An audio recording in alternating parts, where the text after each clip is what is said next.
தமிழ்நாட்டில் 12ஆம் வகுப்பு பொதுத் தேர்வு முடிவுகள் நாளை மறுநாள் வெளியாகும் என பள்ளிக்கல்வித்துறை அறிவிப்பு. 9ஆம் தேதி வெளியாகும் என அறிவிக்கப்பட்டிருந்த நிலையில் ஒரு நாள் முன்கூட்டியே ரிசல்ட் வெளியாகிறது.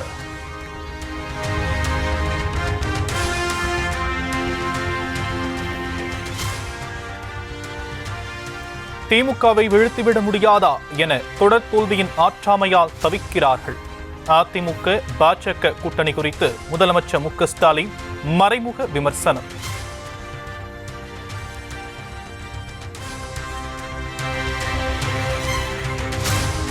இளம் தலைமுறையின் வாழ்க்கையில் தவிர்க்க முடியாத அங்கமாக மாறிய சமூக வலைத்தளங்களின் பாக முகவர்கள், பூத் கமிட்டி உறுப்பினர்கள், திமுக நிர்வாகிகள் முனைப்புடன் செயல்பட வேண்டும்.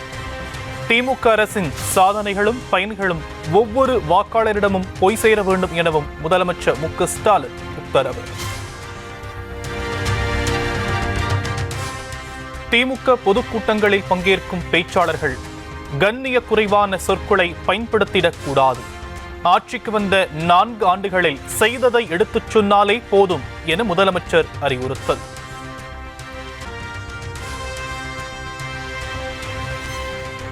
த டிக்டேட்டர் ஆங்கில படத்தின் ஹீரோவுக்கும் முதலமைச்சர் மு க ஸ்டாலினுக்கும் பெரிய வித்தியாசம் இல்லை என இபிஎஸ் விமர்சனம்.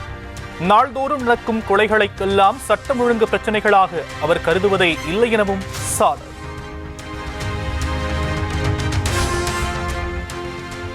திமுக அரசை நம்பி இனி எந்த பயனும் இல்லை என்பதால் தமிழ்நாட்டு மக்கள் இன்னும் ஓராண்டுக்கு தங்களை தாங்களே தற்காத்துக் கொள்ளுமாறு இபிஎஸ் வலியுறுத்தல்.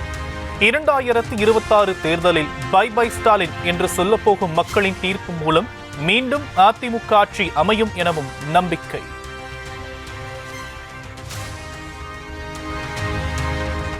ஆபரண தங்கத்தின் விலை சவரனுக்கு 2000 ரூபாய் உயர்வு. சென்னையில் ஒரு சவரன் ஆபரண தங்கம் 72,200 ரூபாய்க்கு விற்பனை. 1 கிராம் ஆபரண தங்கத்தின் விலை மீண்டும் 9,000 ரூபாயை தாண்டியது. கிராமுக்கு 250 ரூபாய் உயர்ந்து 9,025 ரூபாய்க்கு விற்பனை.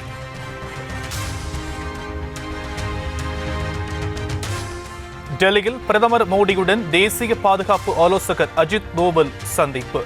பாகிஸ்தானுடன் போர் பதற்றம் அதிகரித்துள்ள சூழலில் ஒரே நாளில் 2வது முறையாக சந்தித்து ஆலோசனை.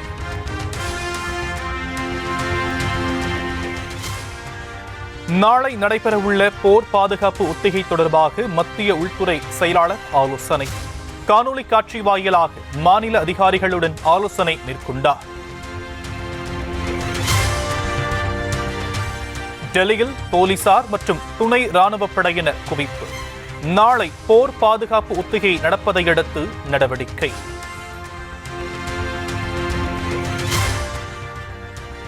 ஜம்மு காஷ்மீரில் தால் ஏரிக்கு சுற்றுலா பயணிகள் வழக்கம் போல வருகை. மாநில பேரிடர் மீட்பு படையினர் பாதுகாப்பு ஒத்திகை.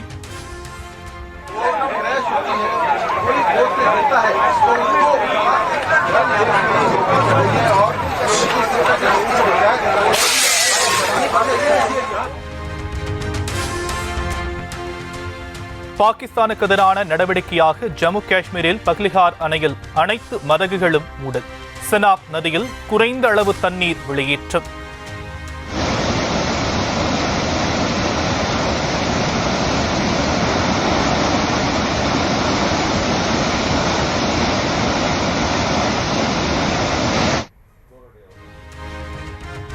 நடப்பாண்டு முன்கூட்டியே தென்மேற்கு பருவமழை தொடங்க வாய்ப்பு.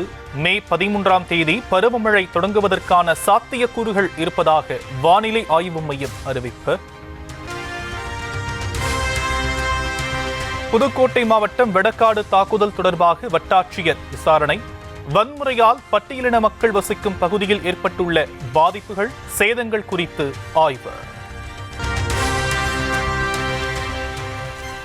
மதுரை மாவட்ட ஆட்சியர் சங்கீதாவை மாற்றக் கோரி தொடர்ச்சியாக போராடும் விடுதலை சிறுத்தைகள் கட்சியினர் மதுரை பெரியார் பேருந்து நிலையம் முன்பாக சாலை மறியல் போராட்டத்தில் ஈடுபட்டதால் பரபரப்பு.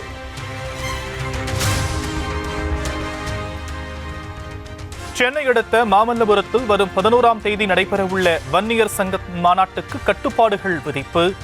மரக்காணம் கிழக்கு கடற்கரை சாலை வழியாக வாகனங்கள் செல்ல தடை.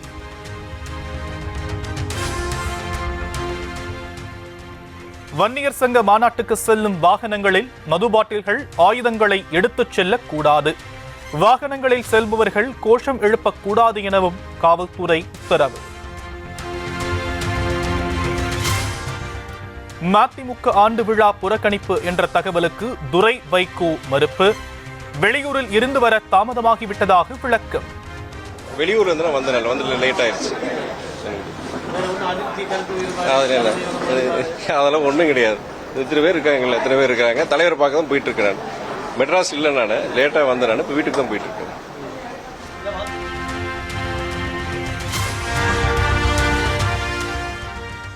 மக்கள் தொகை கணக்கெடுப்பின் போது கூடுதலாக பெறப்படும் சாதி என்ற ஒரே ஒரு விவரம் மட்டும் எப்படி முழுமையான சமூக நீதி வழங்க போதுமானதாக இருக்கும் என பாமக கேள்வி. தமிழ்நாட்டில் நடைமுறைப்படுத்தப்பட்டு வரும் 69% இடஒதுக்கீட்டுக்கு ஏற்பட்டுள்ள அச்சுறுத்தலை போக்க மாநில அரசின் வாயிலாக சாதிவாரி சர்வே நடத்த முன்வர வேண்டும் என அன்புமணி வலியுறுத்தல்.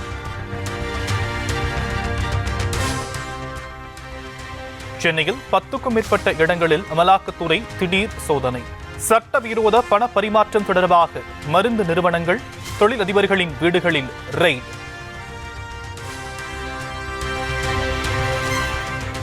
ஆம்ஸ்டாங் கொலை வழக்கில் சிறைவாசம் அனுபவிக்கும் வடசென்னை தாதா நாகேந்திரனின் 2வது மகன் அஜித் ராஜா கைது. நாகேந்திரன் குடும்பத்தினர் வீடுகளில் பட்டா கத்திகள் பறிமுதல் செய்யப்பட்ட வழக்கில் நடவடிக்கை. நீலகிரி மாவட்டம் கோத்தகிரி சுற்றுவட்டார பகுதிகளில் கோடை மழை. குளிர் நிலவுவதால் மக்களின் இயல்பு வாழ்க்கை பாதிப்பு.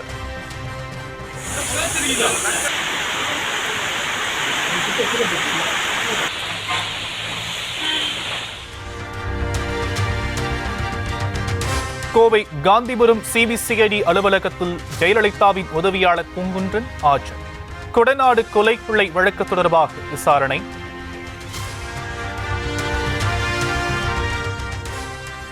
உரிமை கோரப்படாத இறந்தவர்களின் உடல்களை கண்ணியமான முறையில் அடக்கம் செய்வது தொடர்பாக சுற்றறிக்கை வெளியிட வேண்டும். தேவையான நிதி ஒதுக்குவது தொடர்பாக வழிகாட்டு நெறிமுறைகளை உருவாக்கவும் தமிழக அரசுக்கு மாநில மனித உரிமை ஆணையம் பரிந்துரை. பீகார் முதலமைச்சர் நிதிஷ்குமார் இல்லத்தை முற்றுகையிட்ட அரசு பணிக்கான தேர்வர்கள் குண்டுக்கட்டாக கைது.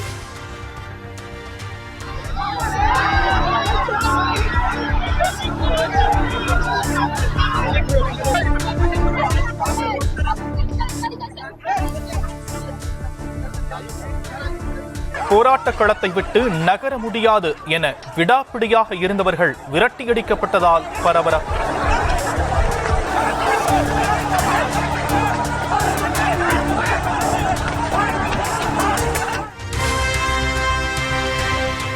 விமான நிலையம் அருகே ஏவுகணை தாக்குதலை தொடர்ந்து இஸ்ரேலுக்கான விமான சேவை ரத்து நடவடிக்கை. மே 8ஆம் தேதி வரை நீட்டிப்பதாக ஏர் இந்தியா விமான நிறுவனம் அறிவிப்பு. நடப்பு ஐபிஎல் சீசனில் மும்பையின் தொடர் வெற்றியை குஜராத் அணி தடுத்து நிறுத்துமா?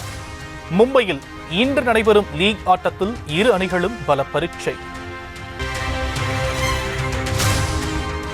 கேரள மாநிலம் திருச்சூர் வடக்குநாதன் கோவிலில் கோலாகலமாக தொடங்கியது பூரம் திருவிழா.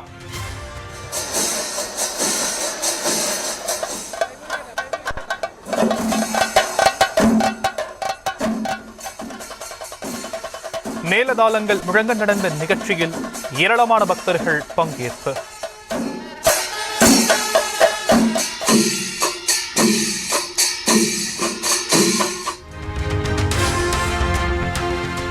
உலக பிரசித்தி பெற்ற மதுரை சித்திரை திருவிழாவின் 8ஆம் நாள் நிகழ்ச்சி கோலாகலம்.